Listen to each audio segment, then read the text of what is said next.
A struggling single father, down to his last few dollars, offers to help an elderly woman carry her heavy groceries across a snowy parking lot, never knowing that this small act of kindness would change his life forever. She vanishes without a word, but days later, he's called into an office he never imagined he'd enter. What he discovers leaves him speechless. This isn't just a story about groceries. It's about heart, second chances, and the quiet ways the universe rewards us when we least expect it. Stay with us, because what happens next will restore your faith in kindness. Before we dive in, hit that subscribe button and drop a comment. Where in the world are you watching from? The wind howled outside like a wounded animal, rattling the loose window panes of the small, dimly lit apartment. Inside, the air was cold enough to see your breath, the heater clunking helplessly in the corner like it had given up halfway through the fight. Noah stood by the stove, wearing 2 flannel shirts layered over a long-sleeve thermal. He stirred a dented pot of instant oatmeal, watching it bubble and thicken under the dim yellow light, as if willing it to taste like something more than desperation. Behind him, Lily sat at their rickety kitchen table, swinging her legs in pink pajama pants, her nose slightly red from the chill. She held a crayon in one hand, a drawing forming on the back of an old envelope. "Can I put extra cinnamon in mine today, Daddy?" she asked, not looking up. Noah hesitated. The cinnamon jar was nearly empty. He'd been stretching it for weeks, shaking it carefully like it was gold dust, but he smiled anyway. "Of course, kiddo, only the finest for my little princess." He sprinkled the last of it across her bowl when it was ready, then scraped what was left into his own, just enough to keep the hunger from roaring. The microwave clock blinked 6:17 a.m. Another sleepless night, another shift survived. His back still ached from unloading pallets at the warehouse, and his hands were cracked from the cold, even through gloves. The paycheck wouldn't come for 3 more days, and the envelope under the fruit bowl, where he kept rent notices, had thickened. Noah sat across from Lily, watching her blow on her oatmeal. She grinned at him with missing front teeth. "You're tired, huh?" He managed to smile. "Just a little." Lily reached across the table and took his hand, her tiny fingers like ice wrapped in trust. "Don't worry, I'll take care of you when I'm big." Something in his chest twisted at that. He looked away, blinking fast. He was supposed to be the one taking care of her, not the other way around. Outside, the sky was still dark, the snow falling in lazy spirals. It had been a long winter, and for Noah, it felt like it might never end. The fridge opened with a soft hiss, casting a pale light into the shadowy kitchen. Noah stood in front of it, one hand gripping the door, the other resting on the edge of the counter like it was holding him up. Inside, the shelves were nearly bare. A half carton of eggs, 1 bruised apple, an almost empty jar of peanut butter with a spoon stuck in it, and a lone slice of cheese, still wrapped in its plastic like it was waiting for better company. He closed the door slowly, the light disappearing like a secret. His stomach growled, but he ignored it. Behind him, Lily was humming in the living room, cross-legged on the carpet with her dolls. Her backpack leaned against the front door, the zipper straining from the weight of old books and worn folders. A piece of paper stuck out from one of them, her school lunch menu for the week. She popped her head around the corner. "Daddy, what's for snack night?" Noah froze for a beat. Then he forced a smile. "Tonight's a surprise," he said, reaching for a can of beans from the cupboard and hiding it behind his back like it was contraband. Lily grinned, spinning back into the room. "I hope it's the little pizza bagels again." Noah didn't answer. The bagels had been a hit last time, but they were $5 he didn't have now. He looked at the red envelope still taped to the inside of the door. Final notice. The landlord had slid it under again, this time with a note scribbled in the margin. "If rent's not paid by Friday, we have to talk." He rubbed the back of his neck, the pressure building behind his eyes. Friday, 2 days. And his paycheck wouldn't hit until Monday. He checked his bank app again anyway. Habit, maybe hope. But the screen stared back at him with the same numbers: negative balance, overdraft pending. The knock on the door made him jump. He peeked through the peephole, just a flyer slipping off the door handle in the wind. 50% off groceries. Today only. He grabbed it, scanned the fine print. Too far. No car. No good. Noah sat down at the table, elbows on the wood, head in his hands. Across the room, Lily laughed at something one of her dolls said. Innocent, unworried. He looked at her, then back at the fridge. Tonight he'd make something out of nothing. Again. Because that's what you do when you're a dad, even when there's nothing left to give. The fluorescent lights of the supermarket flickered above like tired eyes, buzzing faintly over the aisles. Noah pushed the cart with one hand, the wheels squeaking with every turn. In the child seat, Lily swung her legs and held a cereal box to her chest, the kind with the cartoon penguin she liked. He didn't have the heart to take it from her. Not yet. They moved slowly through the aisles, his other hand clutching a wrinkled envelope of coupons. He'd spent half the night circling deals from the weekly ad, calculating totals like a man defusing a bomb. Now, every choice was a battle. Store-brand macaroni or rice, generic canned soup, or a dented box of crackers from the discount shelf. The difference between eating and skipping dinner tomorrow was sometimes just a dime. At the produce section, Lily's face lit up. Can we get apples? The red kind, the crunchy ones? She was already reaching for the bag. Noah hesitated. The apples were $2.99 a pound. The bananas were on sale for 49 cents. He looked at the price, then back at her. She was smiling, wide-eyed and hopeful. Tell you what, he said, crouching beside her. Bananas are superhero food. They've got potassium. You know what that does? She blinked. What? Makes you strong, like can lift a car strong. Her eyes widened. Really?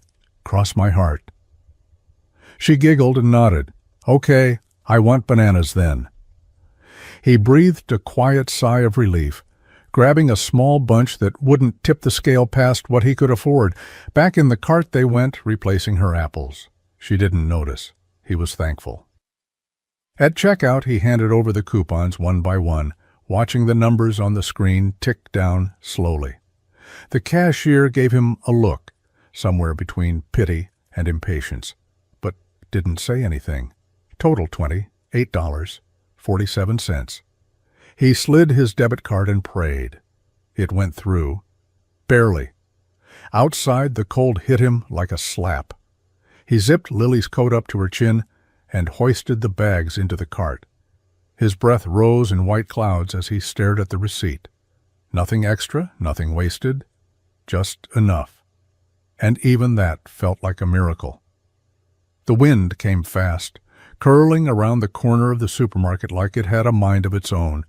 It howled across the parking lot, sharp and biting, lifting snow into little whirlwinds that danced between rows of cars.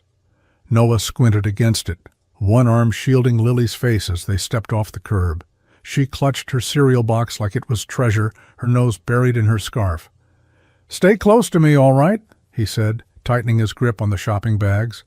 The plastic handles were cutting into his fingers. His knuckles burned in the cold. They were almost to the car when it happened. A loud crash, the rattle of metal on pavement. Across the lot, an older woman was crouched beside her toppled cart. A gust of wind had knocked it sideways, spilling cans and produce in all directions. An egg carton lay cracked open on the concrete, yolk bleeding through the snow like it was something living. Noah didn't think. He turned to Lily. "Stay by the car. Don't move."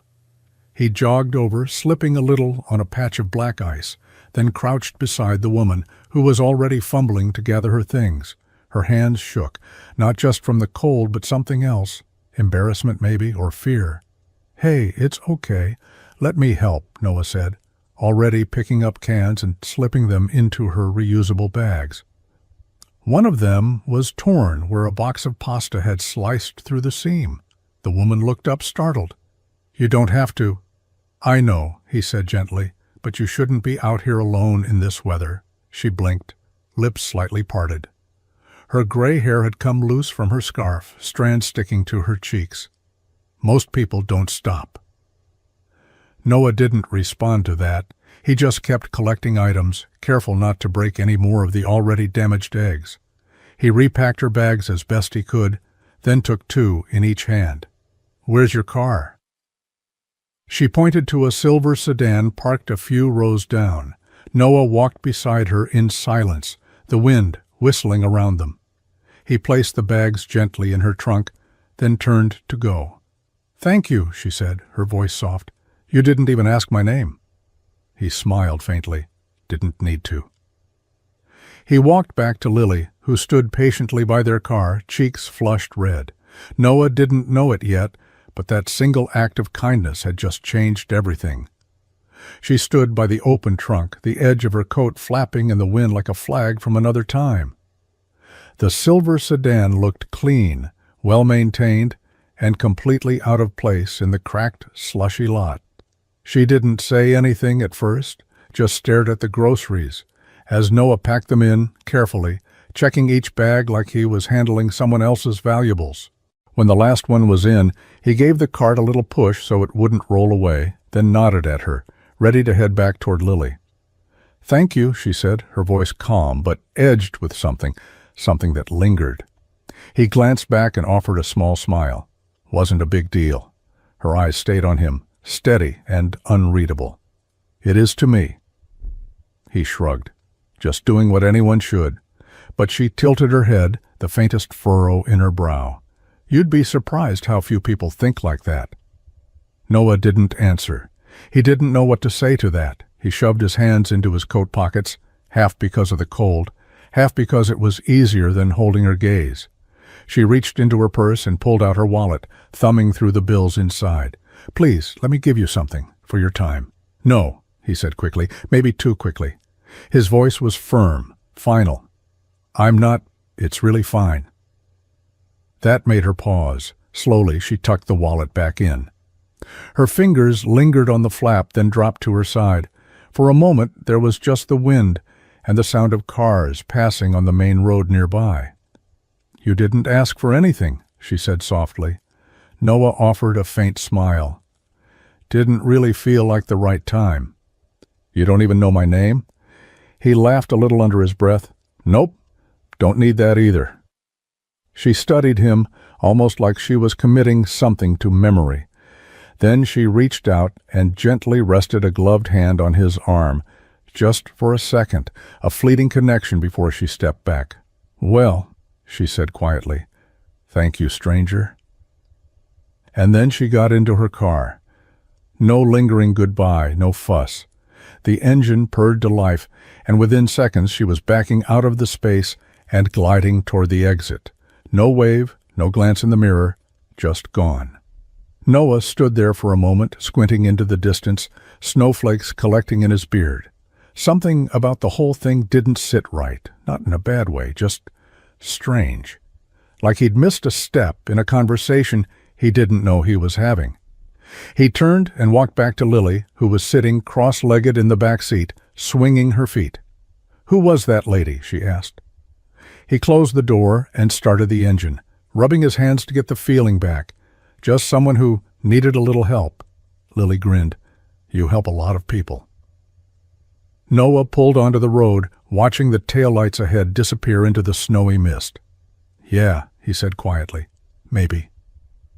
Noah buckled Lily into her seat, tugging the strap snug across her little coat. She was humming some tune from a cartoon she liked, oblivious to the cold creeping in through the cracked door seals. He brushed a strand of hair from her forehead, trying not to show the fatigue tugging at his bones. The bags were in, the cereal was safe, and for once she looked content. "You warm enough, Bug?" She nodded and pulled the scarf up to her chin. "I'm okay. That lady was nice." Noah gave a faint smile. Yeah, she was.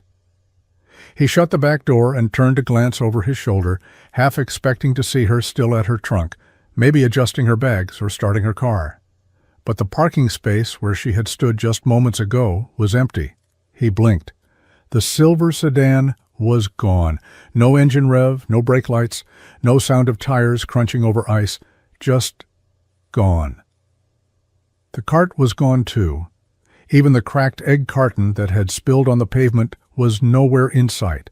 No wet smudge, no shell fragments.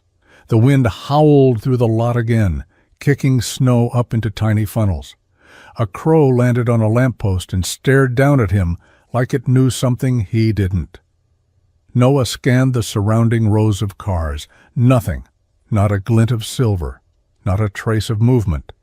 The whole lot felt eerily still now, like time had stuttered and skipped a beat. He rubbed his face, suddenly unsure if the conversation had even happened. Maybe the cold was getting to him. Maybe the sleepless nights and stress had finally started playing tricks. But no, he remembered her hand on his arm, the look in her eyes, the way she'd said, "You didn't even ask for my name." It had been real. He stood there for a moment longer, watching the fog roll off the asphalt like breath. Then he climbed into the driver's seat, still unsettled, still searching the mirrors as he pulled away. But the woman was gone. Not just out of sight, gone, like she'd vanished into thin air. It was just after 6 p.m., and the apartment smelled faintly of burnt toast and canned soup. Noah sat at the kitchen table, still in his work boots, one hand cradling his forehead, while the other scrolled through job listings on his cracked phone screen. His warehouse shift had been brutal, short-staffed, longer hours, and still not enough on the paycheck to cover the looming utility bill. Lily was sprawled on the couch in the next room, coloring quietly with her markers. The TV played an old animated movie on low volume.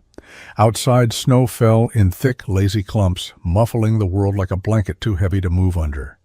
The phone buzzed in his hand. Unknown number. He stared at it for a moment, thumb hovering over decline. Scam, probably. Or collections. But something made him answer. "Hello?" A pause, then a woman's voice, calm and professional.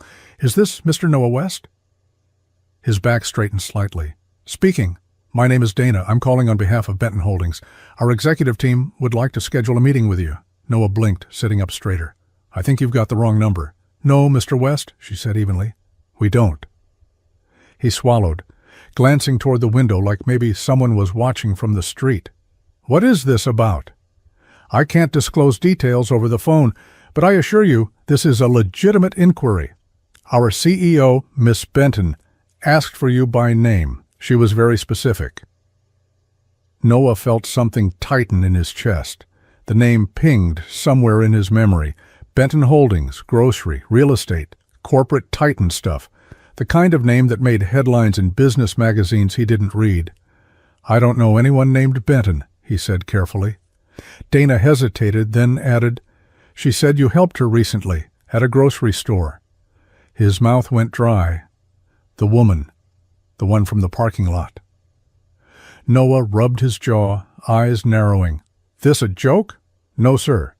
If you're available, we'd like to meet with you tomorrow. 10 a.m., I'll text the address." He didn't answer right away. His mind was sprinting in circles.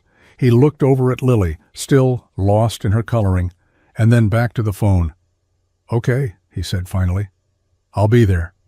"Excellent. We'll see you then." The call ended. Noah sat frozen, the hum of the fridge suddenly deafening. He set the phone down, staring at it like it might ring again. Who was she, and why the hell did a billionaire want to meet him? Noah had never driven this far north of the city before. The snow-covered streets slowly gave way to wide boulevards lined with sharp-glass buildings that shimmered like ice under the morning sun. His old sedan groaned in protest as it climbed the final hill, the engine rattling just loud enough to make him nervous. When he reached the top, he pulled into the visitor lot and killed the engine, letting the silence settle around him. He stared through the windshield. It was taller than anything he'd ever stood in front of. 40 floors of mirrored windows and clean steel trim, the Benton Holdings logo carved in brushed metal above the glass doors. Sleek, intimidating. It didn't belong in the same world as food stamps, overtime shifts, and hand-me-downs that didn't quite fit. Noah sat for a moment, gripping the steering wheel, his breath visible in the air. He could see people moving inside, suits, coats, high heels that clicked against polished floors. The kind of people who didn't wait for buses or scan every item at checkout, praying they hadn't miscounted their money. He wiped his palms against his jeans and stepped out. The lobby doors opened with a smooth hiss. Warm air rushed out, smelling faintly of citrus and money. Marble floors, gold accents, a reception desk as wide as his entire apartment. His boots squeaked as he walked in, drawing glances from two sharply dressed women near the elevator. "May I help you, sir?" the receptionist asked, not unkindly, but with the kind of tone that expected an apology. I'm here to see someone. Dana from—" he hesitated. "Benton Holdings." The woman typed something into her tablet, then smiled. "Of course, Mr. West. She's expecting you. Elevator to the 39th floor." The doors closed around him, and he watched the numbers tick upward faster than his thoughts could catch up. His reflection in the mirror-lined walls looked like a ghost of someone who didn't belong here. Old coat, calloused hands, faded flannel. When the elevator opened, the view stunned him. Floor-to-ceiling windows looked out over the city, endless glass and sky. A woman in a tailored suit greeted him with a smile. "Noah West?" she asked. "Yeah," he said, trying not to sound as uncertain as he felt. "Right this way." And just like that, he stepped into a world he had never imagined would open its doors for someone like him. The conference room was the kind of place you only saw in movies, where decisions worth millions were made with the flick of a pen. The table was long and gleaming, dark wood polished to a mirror sheen. Chrome fixtures hung from the ceiling in geometric shapes, casting soft light that reflected off the table's glossy surface. Noah could see his own face in it, tired, weathered, underslept, and it only made the feeling in his gut worse. He sat in one of the oversized leather chairs, stiff and uncertain, his coat folded awkwardly over his lap. His boots left faint, wet marks on the slate floor. His hands, still chapped from cold and labor, rested on his knees like they didn't know where else to go. Across from him, a tray of refreshments sat untouched, silver carafes of coffee, tiny tongs for sugar cubes, crystal glasses of water with lemon slices floating inside like decoration.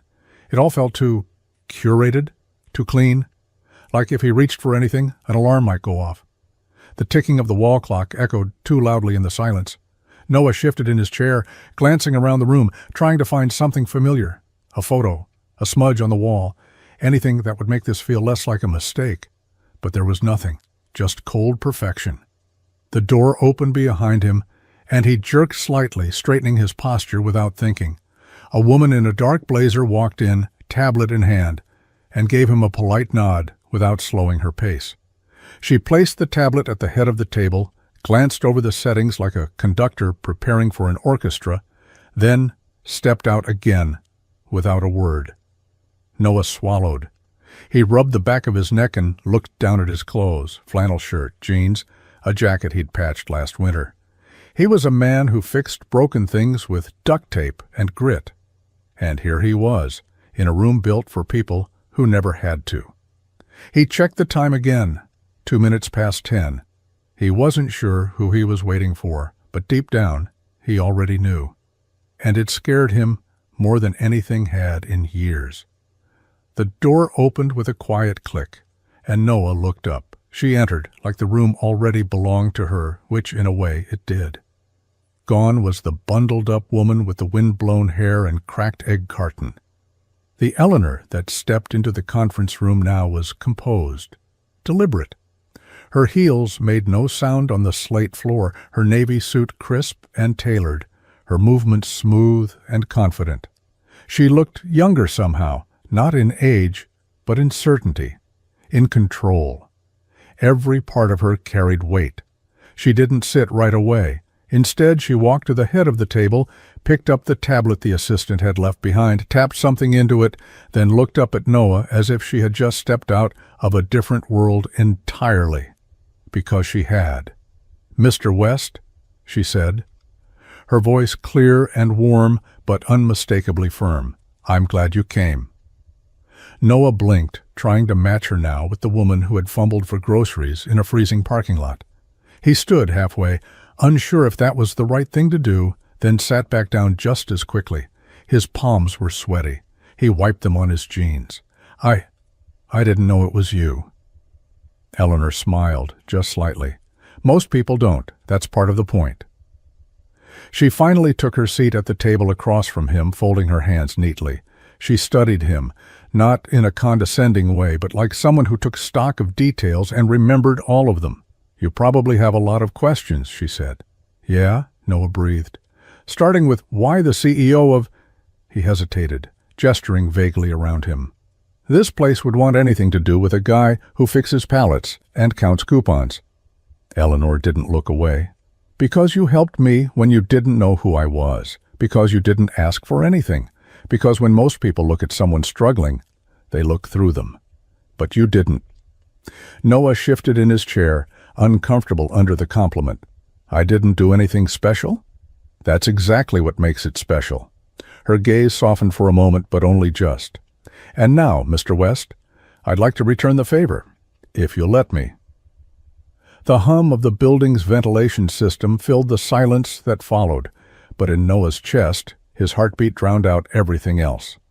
Eleanor leaned back in her chair, folding her hands in her lap with a kind of quiet grace that seemed earned, not performed. The softness in her expression didn't dull the sharpness in her eyes. She was the kind of woman who had walked through boardrooms where no one wanted her to speak and left with the final word. Noah could feel that in the way she sat, the way she breathed, like silence belonged to her. "I go out every year," she said after a long pause. "Different stores, different cities, dressed down, no driver, no entourage. I pick a location, put on an old coat, and see who notices me." Noah tilted his head. "Why?" "Because I run a company that serves millions of people who live paycheck to paycheck," she said, her voice steady. "People who don't have time for perfect packaging or expensive branding. People like you, like me, once." She paused, then smiled faintly. "I need to remember what it feels like to be overlooked." Noah let that sit in the air. He wasn't sure what to say. The image of her in the parking lot, bent over spilled groceries, fumbling with eggs and wind, clashed violently with the woman seated in front of him now. "That day in the lot," she continued, 10 people passed me. Some looked. Most didn't. One man walked around my groceries like they were trash." She tapped her fingers lightly on the armrest. "Only one person stopped." Noah swallowed. "I didn't do anything big." "You didn't ask if I had money. You didn't rush. You didn't hesitate. You just helped. That kind of kindness, it's rare, Mr. West. And it's why you're sitting here." He shifted in his seat, glancing at the water glass in front of him, the lemon slice now floating like a lifeboat. "I wasn't trying to impress anyone." "I know," she said. "That's what impressed me."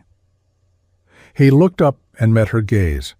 There was no grand speech, no music swelling in the background, just two people in a room too quiet for what was being said. She smiled again, softer this time. "You helped me when I was invisible. And now I'd like to see what happens when you're not." Noah sat back, the words still hanging in the air like smoke after a fire. He blinked slowly, trying to make sure he'd heard her right. A leadership program? Him? Eleanor watched him carefully, her tone measured, but not cold. "I'm not offering charity, Mr. West. I'm offering an opportunity, one that I believe you've earned." He let out a small, disbelieving breath, more of a laugh than anything else, and rubbed the back of his neck. "Ma'am, I think there's been a misunderstanding." "There hasn't," she said calmly. "I stock trucks," he continued, shaking his head. "I lift boxes, fix pallets when they break. I'm not—" He paused, gesturing around the gleaming room. "This. I don't belong in suits or meetings or programs." She leaned forward slightly, her voice soft but firm. "That's exactly why I chose you." Noah stared at her, speechless. "We've built this company around efficiency, around margins, logistics, data," she said. "And we've gotten very good at it. But somewhere along the way we started forgetting about heart, about real people. about the ones our policies impact the most. We need voices in this company that aren't polished, that haven't been trained to say the perfect thing in boardrooms. He looked down at his hands, rough and scarred from years of work. They didn't look like hands that belonged in leadership. "I've got a kid," he said finally, quietly. "A daughter, Lily. I work nights to keep the lights on. I can't afford to play dress-up in some corporate fantasy." "This isn't fantasy," Eleanor replied. "This is real, and if you say yes, we'll work around your hours. There's a stipend during training, transportation if you need it. We'll make it work." He felt the room spin slightly. His body was still in the chair, but his mind was somewhere else, picturing Lily, drawing pictures of apples and stars on the kitchen table, her tiny voice saying, "You're tired, huh?" And the way it broke something inside him. "Why me?" he asked again, more to himself than to her. Eleanor smiled. "Because you already lead, Noah. You just don't see it yet." He didn't answer. He couldn't. Not yet. Noah sat on the edge of his bed that night, the glow from the hallway casting a thin stripe of light across the worn carpet. His work boots were still on, laces untied, mud drying at the seams. The apartment was quiet except for the low hum of the refrigerator and the occasional rustle of the wind pushing against the window pane. Lily was asleep in the next room, curled beneath a blanket dotted with cartoon stars, her small hand wrapped around a stuffed animal with one eye missing.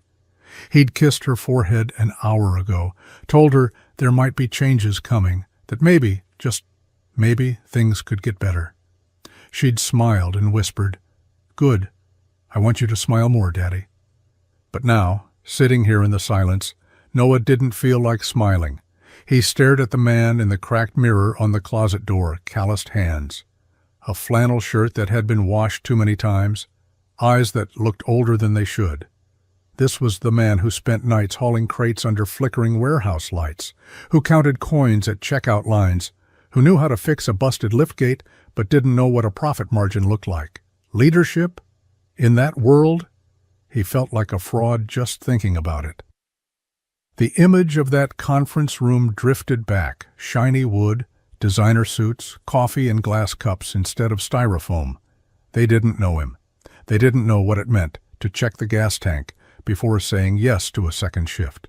They hadn't scraped mold off the edges of bread to make it stretch another day. He wasn't like them. He wasn't polished. He didn't have the words or the degrees or the confidence. He rubbed his face, exhausted. Maybe he should say no, walk away, go back to the warehouse and forget the whole thing. Maybe it was safer to stay in his world, one he understood, even if it was breaking him. But then he remembered the way Eleanor had looked at him, like he mattered, and that scared him even more. Because if he said yes, and failed, he'd have to face the one fear worse than staying small, proving them right. The morning light spilled through the blinds in thin golden stripes that stretched across the kitchen table. Noah sat there in silence, nursing a lukewarm cup of coffee, barely tasting it. His mind was still swimming in doubt, the weight of the previous day's offer pressing against his chest like it was trying to crush the air out of him. He'd barely slept. Every time he closed his eyes, the polished conference room came back. The way his boots had squeaked on the floor, the way he'd stumbled over his words, the echo of his own voice in a room that didn't feel like it belonged to people like him. A small scuffle of socked feet pulled him from his thoughts. Lily appeared in the doorway, her hair a wild mess, dragging her favorite blanket behind her like a cape. She rubbed her eyes, then yawned, before walking straight to the counter and climbing onto a chair across from him. "Morning, Daddy," she mumbled. He smiled weakly. "Morning, bug." She reached into her little backpack, hanging by the door, and pulled out a folded piece of construction paper, her fingers smudged with marker ink. Without a word, she slid it across the table to him. "I made you something," she said, "for your new job." Noah unfolded it carefully. It was a drawing, wobbly lines, bright colors, all the innocence in the world. There he was, standing behind a counter labeled Store. He had a big red superhero cape that stretched behind him like wings. A smiling customer stood nearby, holding groceries. Above the figure, in big blocky letters, she had written, "My daddy is the boss," and underneath it, a heart. Just one, lopsided, unmistakably hers. He stared at the picture, unable to speak. "Do you like it?" she asked, swinging her legs under the chair. Noah nodded slowly, swallowing hard. He blinked fast, but it didn't stop the tears from welling up. He looked at her, this tiny person who thought he could do anything, be anything. The kind of belief only a child could carry, unburdened by failure or fear. She believed in him, without question. He reached across the table and pulled her into his arms, holding her tighter than he meant to. "I love it, sweetheart," he whispered. "I love it so much." And for the first time in days, he let himself believe, just a little, that maybe he could be the man she saw in those crayon lines. The doors hissed open, and Noah stepped inside the store's main office, already feeling sweat prickle beneath his collar. His borrowed shirt, a button-down from a thrift shop rack, felt stiff around the shoulders. He tugged at the cuffs, trying to appear composed, but his fingers were trembling slightly. "Mr. West, right?" A young man with sharp glasses and a tighter smile extended a hand. "Chad, training coordinator. You'll be shadowing me this week." Noah shook his hand. "Right, thanks. I appreciate the opportunity." Chad was already turning away. "Let's see what you've got." The next few hours blurred into chaos. Registers chirping, radios crackling, clipboard checklists that made no sense. Terms like SKU variants and time-sensitive markdowns were thrown around as if everyone had been born speaking retail fluently. Noah had worked physically harder before, but not like this. This wasn't about lifting. This was about knowing the dance. And he didn't. He tried to scan a damaged product into inventory. The screen beeped red. Wrong button, again. He tried to enter a time card into the staff management system. Locked out, twice. A teenage cashier leaned over and whispered, "It's okay. It took me like 3 weeks to learn this stuff," before walking away with a kind smile that somehow made it worse. Noah's cheeks burned. At lunch, he sat in the break room with a cup of coffee and no appetite. The others chatted about schedules and vacations and management rotations. No one spoke to him, not out of cruelty, just disinterest. He didn't know their world. He hadn't earned a seat at the table, yet. Later that afternoon, a call came over the intercom. Someone had dropped a case of tomato sauce in aisle 7. Chad looked over at Noah and smirked. Guess we're putting the new guy to good use. Noah didn't argue. He grabbed a mop and got to work, red paste soaking into his shoes. Customers passed by, pretending not to stare. He kept his eyes down, cleaning until the last smear was gone. By the end of the day, his feet ached and his pride felt bruised. This wasn't going to be easy. And deep down, a quiet voice whispered something he didn't want to hear. "Maybe you're not cut out for this after all." The training room smelled faintly of dry erase markers and cheap coffee. Noah stood near the back, clutching a clipboard that might as well have been a foreign object. His morning had already gone sideways. He'd accidentally sent a shift report to the wrong department, then mixed up labels on the floor plan. Nothing catastrophic, but enough to make him feel like a kid sitting in a college lecture with no textbook. The meeting hadn't started yet. A few assistant managers from nearby stores had wandered in, all in varying shades of corporate gray, sharp blazers, well-fitted pants, pressed collars that didn't wrinkle with every breath like his did. They stood in a loose circle near the front of the room, laughing quietly over coffee cups. Noah didn't know what was worse, their indifference or the fact that every now and then one of them glanced his way and whispered something behind a raised palm. Then Chad walked in. He was everything Noah wasn't. Tall, slick, not a wrinkle on him. His badge was gold-trimmed, his confidence louder than his voice. He clapped a guy on the shoulder, dropped his keys on the table, and spun a chair around before sitting in it backward, like he was hosting his own show. "All right, team," he said, loud enough for everyone to hear. "Let's talk about what happens when the home office starts making unusual decisions." Laughter, light but knowing. Chad's eyes drifted toward Noah, casually, like it wasn't planned, but it was. "Word is," Chad continued, "we've got a new recruit from the warehouse floor, straight off the loading dock, a real Cinderella story." Noah looked up, unsure if he was supposed to laugh too. Chad smirked. "What's your name again?" "Noah." Right. You're the guy the old lady handpicked, huh?" He tapped the side of his coffee cup. "Must be nice. One good deed, and boom, suit and a badge." The others chuckled, not cruel, just enough to sting. Noah felt the heat crawl up the back of his neck. He looked down at the clipboard. No words came. Chad leaned back, stretching. "Don't worry. We'll get you up to speed, eventually." Noah didn't answer. He just nodded once, tight and small. Let them laugh. Because if he was going to prove he belonged here, he'd have to do it the only way he knew how, by staying quiet, and working harder than every last one of them. The smell hit him before he even opened the door fully. Chemical pine cleaner layered over something far less pleasant. The fluorescent lights in the men's restroom buzzed with a tired hum, flickering every few seconds like they weren't fully committed to doing their job. Noah stood in the doorway for a beat, sleeves rolled past his elbows, clipboard tucked under one arm, and a plunger in the other hand. He didn't have to be doing this. Not technically. This wasn't in the training manual. But the store's janitor had called out, and the clogged toilet in stall 3 was backing up fast.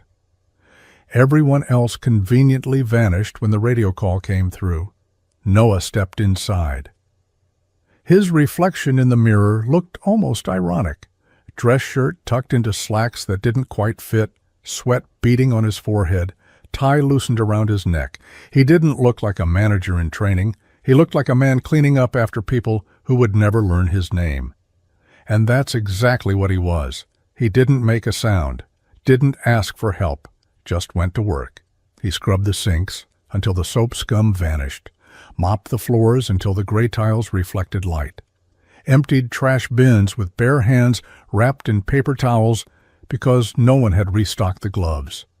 Then, finally, he knelt beside the toilet that had sparked the problem and, without a word, plunged until the water receded and the mess disappeared like it had never existed. When he walked out 30 minutes later, he was damp, red-faced, and reeking faintly of bleach. Chad passed him in the hallway and raised an eyebrow. "You know we have people for that, right?" Noah just looked at him and shrugged. "Not today we don't," Chad scoffed, shaking his head. "Suit yourself, hero." Noah didn't answer. He headed straight for the back office, grabbed the schedule, and started reworking the afternoon shift after one of the cashiers called out sick. Let them think what they wanted. He wasn't here to impress anyone. He was here to earn it, one mop bucket at a time. The store was unusually quiet for a Saturday afternoon. Snow was falling in slow, silent flurries outside, softening the world into something still and white. Inside, under the steady hum of the overhead lights, Noah stood near Register 4, crouched beside a young employee who looked on the verge of tears. Her name was Kara, barely 19. She had dropped a roll of quarters behind the till, typed the wrong code 3 times, and called the wrong manager on the intercom, each mistake stacking like bricks on her already slumping shoulders. Noah didn't raise his voice, didn't sigh, didn't let the stress of the floor leak into his expression. He just knelt beside her and gently walked her through the steps again, his tone low and calm. "Hey," he said, watching her wipe her eyes on her sleeve when she thought he wasn't looking. "You're doing okay, seriously." She shook her head. "I can't even figure out the returns menu. I'm messing everything up." "Everyone does at first," he replied. "I hit the panic button my first week and shut down a whole lane. True story." Kara let out a weak laugh. Noah smiled and tapped the screen. "It's just buttons and people. You'll get both with time." He stood up slowly, his knees cracking louder than he'd like to admit, then gave her space to breathe. He didn't notice the tall figure near the entrance until he turned around. Eleanor Benton stood just inside the glass doors. No assistant, no clipboard, just a long winter coat and a quiet gaze that felt like a searchlight. She hadn't announced her arrival. No calls, no emails, just appeared, as if materializing out of the snowfall. Their eyes met briefly. She didn't smile, didn't wave, just watched. She looked at the way Noah adjusted a display sign that had tilted sideways. How he patted Kara's shoulder once, gently, before moving on. How he spoke to customers with a kind of respect that didn't sound rehearsed, like it was built into him. Eleanor said nothing. She didn't have to. She turned and left without a word. But Noah felt it. Something had shifted, and somewhere deep inside, the smallest crack of belief in himself began to grow.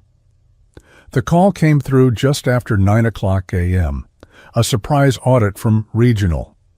Noah was restocking end cap displays when Chad burst into the stockroom, tie half loosened and voice already tense. "Suit up," he barked. "Audit team just pulled into the lot." Noah blinked. "Today?" "Yeah, genius, today. And guess who forgot to finalize last week's inventory reports?" Noah paused. "I submitted mine Tuesday." Chad scoffed, already walking away. "Then why does the system show a 30-unit surplus in dry goods? Get it fixed before they ask questions." By the time the auditors walked in, clipboards in hand, eyes sharp behind thick lenses, the store had shifted from casual hum to silent panic. Employees moved like shadows, avoiding eye contact, whispering instructions. Chad met the auditors with the enthusiasm of a politician and the sincerity of a car salesman. Noah stood at the back, jaw tight. He didn't know everything about audits, but he knew one thing. If numbers were off, heads rolled. And Chad had made it very clear who was going to be offered up as the first. "Mr. West," one of the auditors called out, flipping a page on his folder, "can you explain this discrepancy in aisle 12? Noah stepped forward, heart pounding. The spreadsheet showed a surplus of 28 boxes of a premium brand of organic cereal, an expensive product stored in limited quantity. "We don't carry that much of it," he said, squinting at the sheet. "That number's wrong," Chad cut in too quickly. "Actually, that was part of a special order last month. Noah logged it." Noah frowned. "No, I didn't. That shipment was rerouted. We only got half of what was expected." The auditor arched a brow. "You're sure? I double-checked the receiving log myself." The room went quiet. Chad tried to recover, but the auditor was already pulling up the warehouse records. Noah pointed to a line on the screen. "See that? 15 units received, not 40. That extra stock never came." The auditor nodded slowly, marking his clipboard. "You just saved this store from a major deduction." Chad said nothing. But Noah didn't gloat. He just nodded once, calm and steady. He wasn't here for the credit. He was here to do the job right, even when someone else hoped he'd fail. The call came just after lunch, when the store had finally settled into a quiet rhythm. Noah was helping unload a delayed shipment in the back when the assistant manager leaned into the loading bay. "Corporate's on the line. Miss Benton wants to see you." The words felt like ice dropped down the back of his shirt. Noah wiped his hands on a towel, heart thumping a little faster. He tried not to show it as he walked to the office. Tried not to wonder what this meant. Was this about the audit, about Chad, about him stepping in? By the time he entered the sleek, glass-paneled office on the top floor, his palms were damp again. The room looked exactly like he remembered, polished, silent, too clean to feel real. Eleanor was seated at her desk, looking out the window, fingers steepled beneath her chin. She didn't speak right away, just motioned to the chair across from her. Noah sat, spine stiff, hands resting on his knees like a student called into the principal's office. "You caught something yesterday," she said finally, turning to face him. "Something that could have cost us. Cost you a great deal." He nodded slowly. I knew the numbers didn't add up." She studied him, her gaze calm, unblinking. "Some would have looked the other way, let it play out, protected themselves." Noah shifted, unsure what to say. "You didn't," she continued. "You stepped in, even when it would have been easier not to. That matters to me." He met her eyes, then cautious. It wasn't about proving anything. It was just the right thing to do. Eleanor leaned back, a faint smile curving at the edge of her mouth. "Noah," she said softly, "you don't fix problems with power. You fix them with presence, with being there, with knowing when to speak and when to listen." He blinked, caught off guard by the weight of her words. People follow people they trust, and that's not something you can teach. It's something you either carry or you don't. She reached into a drawer and slid a small envelope across the desk toward him. "Starting next week, I want you to begin shadowing the general manager. Consider it the next step." Noah stared at the envelope, then up at her, and for the first time, he didn't feel like an outsider. He felt seen. Noah stood in front of the store's employee bulletin board, staring at the freshly pinned announcement like it had been written in a language he couldn't read. His name was there, black ink, bold font, no frills. Noah West, assistant manager, effective immediately. People passed by, clapping him on the back, offering half smiles and quick congratulations. A few even meant it. Kara gave him a hug that caught him off guard. "Chad?" Nowhere in sight. He said all the right things, nodded, shook hands. Thanked the store director. But his stomach was a knot. Not from nerves, just from everything catching up. All the nights without sleep, the shifts that blurred into each other, the weight of never knowing if he was enough. Now here it was, official, staring back at him in 12-point font. But it still didn't feel real. When the day ended, he didn't go out for drinks with the others, didn't pick up a cake or swing by a bar to celebrate. Instead, he drove straight to Lily's school, his name tag still clipped to his chest, the word assistant manager catching the fading light like it was trying to convince him too. He waited outside the building, hands in his pockets, until the last bell rang and the doors burst open. Children ran out in every direction, backpacks bouncing, laughter spilling into the cold air. Then he saw her. Lily spotted him from the top of the steps, and her face lit up instantly. She ran at full speed, boots thudding against the pavement, her puffy coat flapping like wings behind her.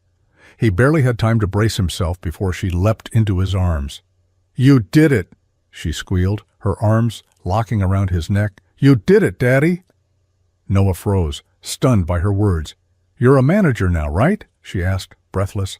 "Like a real one, with keys and everything?" He nodded slowly, something breaking open in his chest. He couldn't speak, just held her, tight. And in that moment, surrounded by snow and after-school chaos, he felt it for the first time. Not pride, not relief, but joy. Quiet, honest, unshakable joy. Because for once, he wasn't just surviving. He was building something. For her. The break room was empty except for the low hum of the soda machine and the ticking clock on the wall, its minute hand crawling past the end of another long shift. Noah was gathering the daily reports, sliding them neatly into the binder. When he heard the door creak open behind him, he didn't have to turn around to know who it was. Chad walked in with the slow, confident swagger of someone who still believed the room owed him something. He leaned against the doorframe, arms crossed, a smirk already playing at the corner of his mouth. "Well," Chad said, drawing the word out, "look who's wearing the big boy badge now." Noah didn't respond. He kept his eyes on the paperwork, flipping through the last page of stock rotation. "You know what's funny?" Chad continued, pushing off the door and stepping closer. "All it took was one act of pity, one sob story, and some spilled groceries." Noah finally looked up, steady and quiet. "You done?" Chad scoffed. "Come on, man. Don't pretend like you earned this the same way the rest of us did. You'll always just be the guy who carried someone else's bags. You got pulled up because she felt sorry for you." There was no bite in Noah's voice when he answered. No anger, no defensiveness, just calm. "You're right," he said. Chad blinked, caught off guard. "I did carry her bags," Noah continued, "and I'd do it again. For her. For anyone." He closed the binder and stood, facing him squarely now. "That's the difference between us, Chad. You think helping someone makes you smaller. I think it makes you human." The words hung in the air, heavier than either of them expected. Chad's jaw tensed. "Whatever," he muttered, backing away like the room had gotten too hot. "Let's see how long it lasts." He turned and walked out, the door swinging behind him with a sharp click. Noah didn't move for a moment. Then he sat back down, reopened the binder, and got back to work. Because he knew exactly who he was. And for the first time, that was more than enough. The blazer fit better than he expected, navy blue, single-breasted, with a subtle pinstripe that Eleanor said made him look like someone who knew what they were doing. He still wasn't convinced of that, but it felt like armor all the same, new fabric stitched over old worries. Noah adjusted the sleeves as he walked through the school's front office, a brown paper bag tucked under one arm and a container of apple slices sealed tight in the side pocket. The receptionist looked up and smiled, recognizing him immediately. "Mr. West? She's already waiting?"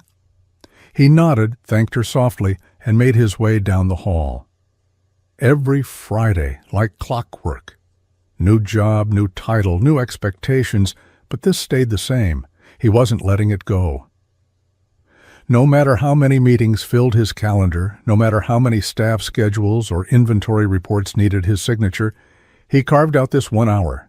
Lily was sitting at the cafeteria table, legs swinging beneath the bench, her pigtails just slightly crooked. When she saw him, her whole face lit up. She stood, practically bouncing. "Daddy!" Noah grinned, heart easing in a way that no paycheck or promotion could ever match. "Hey, superstar," he said, setting the lunch down and pulling her into a hug. "How was the spelling test?" "I got all the bonus words," she beamed, "even invisible." He laughed. "Of course you did." They sat together, unwrapping sandwiches and sharing cookies like it was their own little ritual. Kids chattered around them, but to Noah the world narrowed to just the two of them. She looked at him mid-bite and said, "Your jacket makes you look like one of those rich dads on TV." He raised an eyebrow. "You mean the ones who forget their kid's birthday and yell into phones a lot?" She giggled. "No, the ones who wear ties, but you're better." He smiled, ruffling her hair gently. "I'm still me, kiddo." Lily nodded, serious now. "I know. You're just shinier." Later, as he walked back to the car, blazer slung over one shoulder and the cold air biting at his sleeves, he realized something. He didn't need to prove he hadn't changed. He'd just have to keep showing it, one Friday lunch at a time.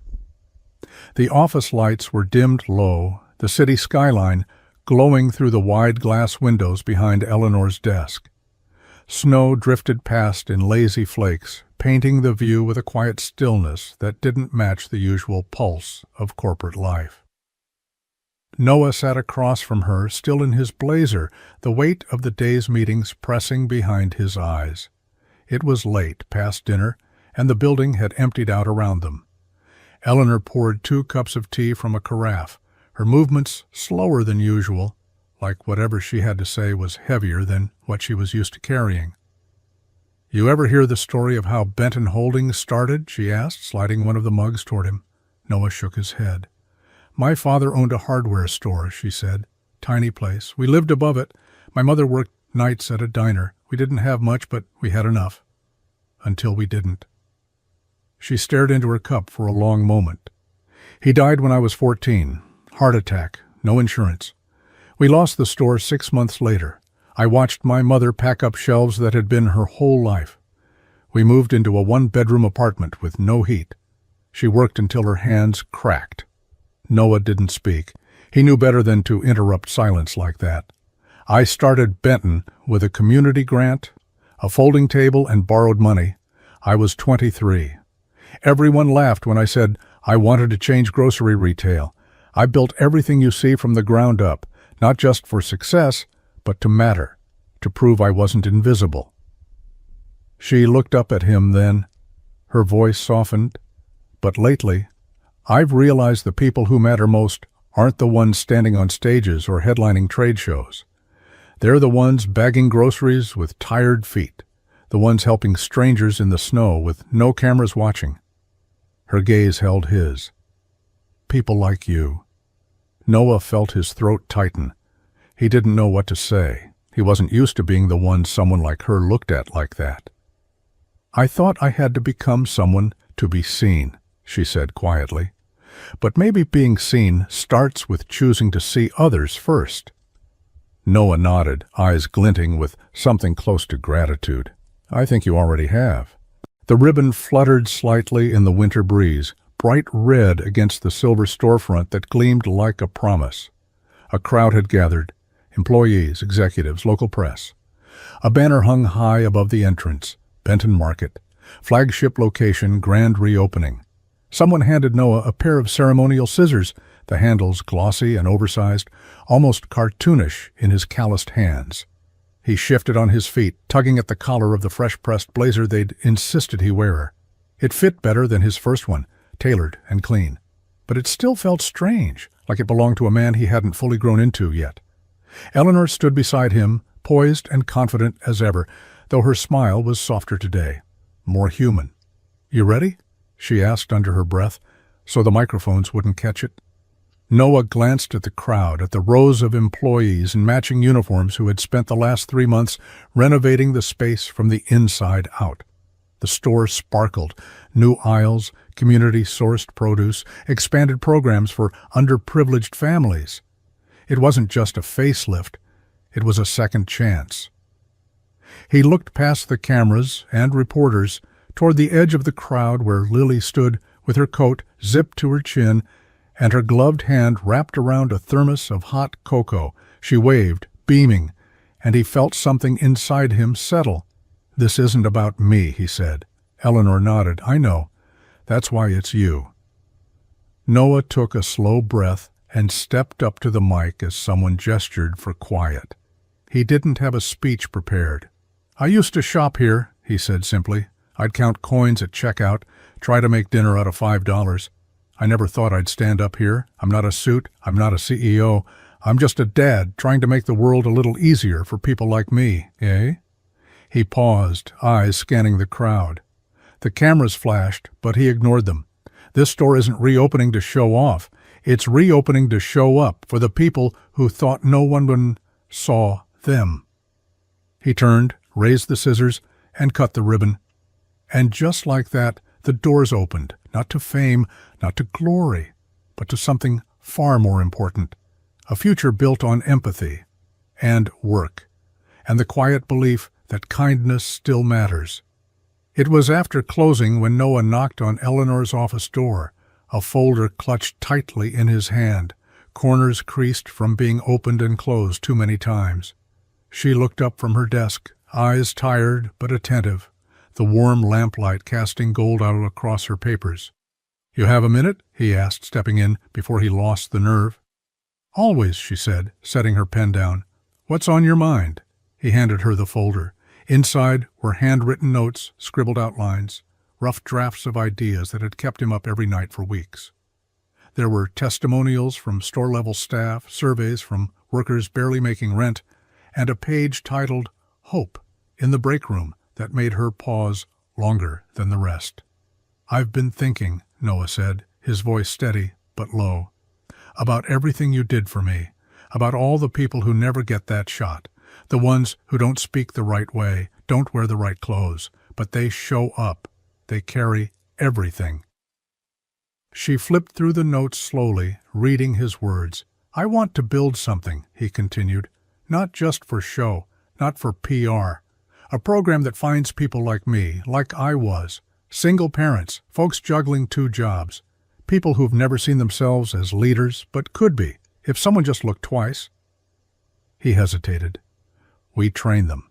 We teach them what no one ever taught me, finance, scheduling, management, but more than that, we teach them how to believe they belong, because that's the hardest part." Eleanor didn't speak for a long moment. When she did, her voice was quieter than he expected. "You wrote this all yourself?" He nodded, unsure if she was impressed or just being polite. She closed the folder slowly, thoughtfully, then looked at him, not as a subordinate, not as a charity case, but as an equal. "I see why Lily thinks you wear a cape." Noah chuckled under his breath, unsure what to say. Eleanor leaned back in her chair, eyes still on him. "Let's build it," she said, "together." And just like that, his idea became something more. Not just a plan, not just a folder, a beginning. The banquet hall shimmered with soft lighting, silverware glinting against linen-draped tables, murmurs of polite conversation weaving between courses. Benton Holdings' annual gala wasn't usually this emotional, but tonight felt different. The company had changed in the past year, and everyone knew it, not just in profit margins or polished branding, but in spirit. At the far end of the room, a modest stage stood beneath a string of golden lights. Eleanor had just finished her speech praising the company's evolution, the rollout of the mentorship program, and the quiet strength of leadership that starts with listening. Then she turned toward the crowd, her voice softer, more personal. "There's one more speaker," she said, "someone who reminded all of us what this year was truly about." Noah blinked, confused, until he saw Lily being gently guided toward the stage by a staff member. She clutched a folded piece of paper in her small hands, cheeks flushed pink from a mix of nerves and excitement. Her white dress was wrinkled from where she'd been sitting, and her shoes tapped nervously against the floor as she walked. Noah stood halfway, as if ready to stop her. Eleanor caught his eye and smiled. "It's okay," she mouthed. Lily stepped up to the podium. The room went quiet. She unfolded her paper slowly, holding it with both hands. "Hi," she said, her voice small but steady. "My name is Lily. I'm 8. I'm here because my daddy works here now. And because Miss Eleanor said I could say something." She paused, looking out at a sea of unfamiliar faces. Her eyes found Noah's, and that was all she needed. "My daddy used to work at night and come home really tired, but one day he helped someone in the snow. He didn't know she was the boss. He just helped because that's what he does." A breath caught somewhere in the room. "And now he helps everybody." She smiled. "He teaches people who were scared, like he was, and he makes them feel brave." Lily looked down at her paper, then back up. "I just wanted you to know he's my hero, and I think he's yours too." There was silence, then applause, loud, rising, genuine. But Noah didn't hear it. All he saw was his daughter standing under the lights, speaking truth with a courage he wasn't sure he'd ever earn. And in that moment, nothing else mattered. The air outside the store was sharp with winter again, the kind that turned breath into fog and made you pull your coat tighter without thinking. The same store, the same lot, even the same row of spaces near the entrance, but everything else had changed. Noah stepped outside, holding a box of donated canned goods under one arm, ready to load them into the back of a community outreach van. The sun had just started to dip, painting the sky in streaks of copper and gray. He paused when he heard the unmistakable sound, bags tearing, cans rolling, a quiet gasp muffled by the wind. About 15 feet away, a woman in a thick coat struggled to collect her fallen groceries. Her cart had tipped slightly against the curb, and one of her bags had ripped clean through. A head of lettuce rolled toward the asphalt, bouncing once before landing near the slush. Noah didn't hesitate. "Need a hand?" he asked, already moving toward her. She looked up, startled for a second, but then gave a sheepish nod. "That'd be great. I didn't realize the bag was so thin." He crouched down beside her, picking up a can of soup, then a box of cereal, carefully brushing the snow off the packaging. She held the bag open as he filled it again, her gloved fingers trembling slightly from the cold. "Thank you," she said once they stood, brushing a stray hair from her face. "I didn't expect most people just walk past." Noah smiled, simple and soft, just doing what anyone would. She gave him a curious look, like maybe she wanted to say more, but instead she just nodded and rolled her cart toward her car. He watched her for a moment, then turned back toward the van, the box of goods still balanced in his arms. Across the lot, the glowing sign of the store lit up as the streetlights flickered on. It was the same parking lot where everything had started. A chance moment, a simple gesture. one that had changed the course of his life. And now, without fanfare or applause, it came full circle. Not because he was trying to repay something, but because helping. That had always been the point.